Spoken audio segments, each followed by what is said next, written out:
Calvin Watkins, Dallas Morning News. How badly did you need a game like this, considering most of your games have been really close, and you get a win like this with at least a two-score difference here? Well, I mean, we talk about it all the time. You don't win the game in the first quarter, second quarter. We knew this game was going to come down to the fourth quarter. We knew they'd make a run. It's a good football team. They're talented. Their defense made some really good adjustments. But, man, I'm just so proud. I mean, imagine going in with 4 brand-new offensive linemen, receivers that are still learning and growing. Ryan Flournoy, what can you say about him, how great he played? And the defense, man, what they did to Justin Fields today, he's an incredible competitor because he's got to be sore because we hit him a bunch. We pressured him all over the place. But, again, we talk about it all the time, Calvin. I mean, it's all about winning. And we found a way to win.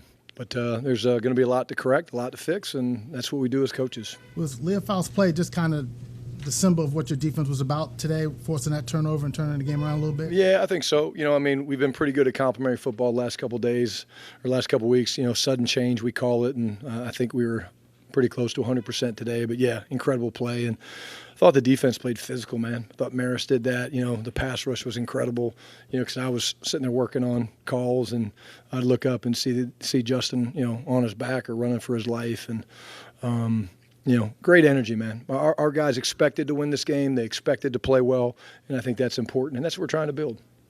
Clarence Hill, DALvsNYJ Cowboys.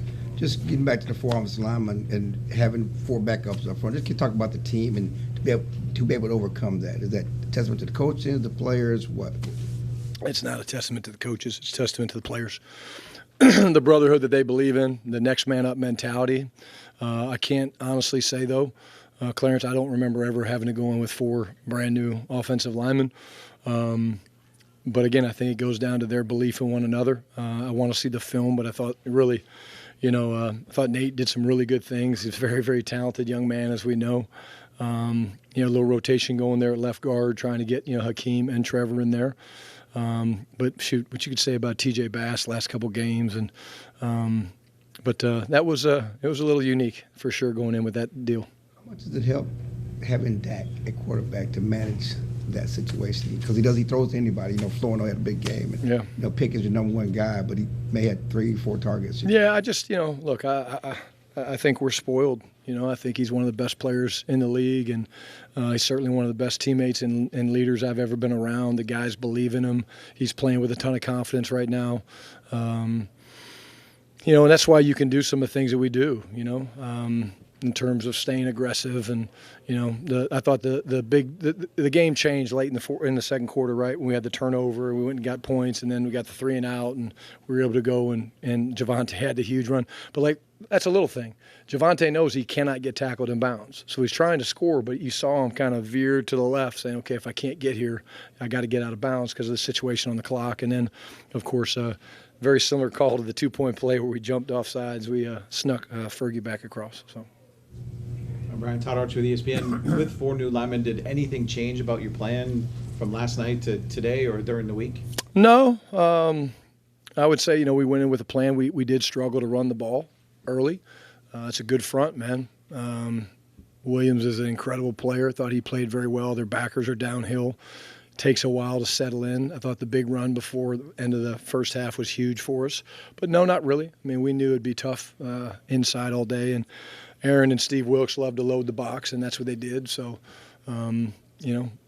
we just kind of tried to stay with it. I probably got away from it a little bit, in third quarter, I guess, and it was nice to be able to finish that way. It's first time in, I think, 6, 7, 8 years there's been 2 90-yard drives by the Cowboys. He talked to the efficiency of being able to do something like that when that's not usually a thing that happens. Well, we don't necessarily want to do that. We'd like to have 90-yard touchdowns. If we could do that, we'll take those. I guess we probably need to go draw some of those up because we don't have enough of them in the offense. Just the belief, again, these guys love playing football together. They believe in one another. We expect to play well. We don't always. But, again, I think, team football, man, NFL football, 60-minute game. And, we needed that last drive because the defense was tired because we were really to start the second half on offense, and that's my fault. Man, that couple drives we put together late, the big touchdown to George, what a great catch. And then the last touchdown to Javonte was huge. John McDonough with The Athletic. What was it like coming off the field at the end of the game for you personally, having obviously coached with the Jets and getting this win here? I don't even think about that, John, I'll be honest with you. I really don't. I'm a live-in-the-moment guy. Saw some really, dear friends on the Jets, sideline. Bobby Mastrodi, security guard. So great to see Curtis Martin before the game, guys like that. These are guys that, man, I bled with, but I'm a live-in-the-moment guy.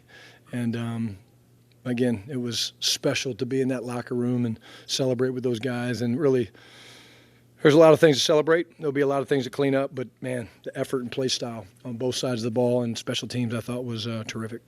What was the main message you had to the team after the game? The power of all about the ball. It's 2 weeks in a row now. We've won the turnover battle. We were 1-0 this week. Took care of it again, got a goose egg for the second week. I think that's huge. But we talked a lot about the complementary football, and the defense, getting stops. And, again, we didn't get as many out, but I'm telling you, when we watch the film, there's going to be you guys should do the math because I'm not going to give you the numbers, but how many punches we had on the ball, I'm not going to give you guys the numbers. But there was going to be a lot of them. They were serious about and intentional about trying to get that ball out. Tommy Arsh, DALvsNYJ. It's 2 straight weeks now where you've had 2 touchdowns in the last minute of the first half. What do you attribute that to, and how much can that swing a game in your favor when you're managing the end of the half so well? Well, momentum, is huge, part of it. We practice, the game management stuff. I think, to the question earlier about Dak, that's one of the great things about having a veteran quarterback. There's nothing that he can't handle, so it's easy to communicate with him about those things. We have words that we describe situations, which kind of takes the guesswork out of it. So we might call something blue. We don't, but we might call it blue, and that tells him the mindset he's in about the ball's got to get out of bounds or the ball's got to go in the end zone or whatever it is. And I think that helps. But he's a big part of our ability to manage those situations so well.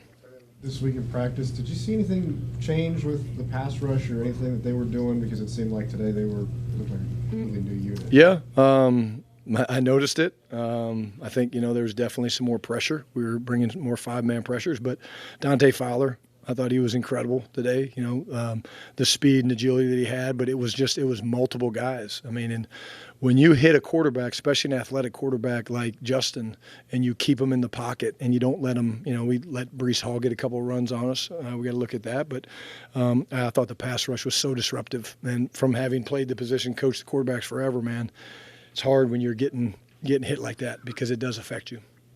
Tim Kalishaw, Dallas Morning News.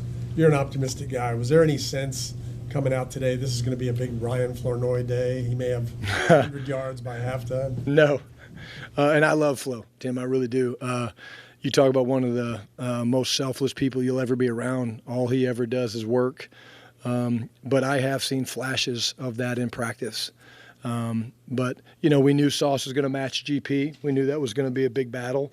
I wish GP would have got out of there. They made us throw a side adjust, and he almost got out of it. But so happy for Flo. I mean, this guy's been through so much, and he's worked his way up the depth chart and played special teams and then was waiting for an opportunity. And, that's what you get excited about. Like when we go watch the film of Nate Thomas or Ryan Flournoy or guys like that get thrown into the mix and then they have success.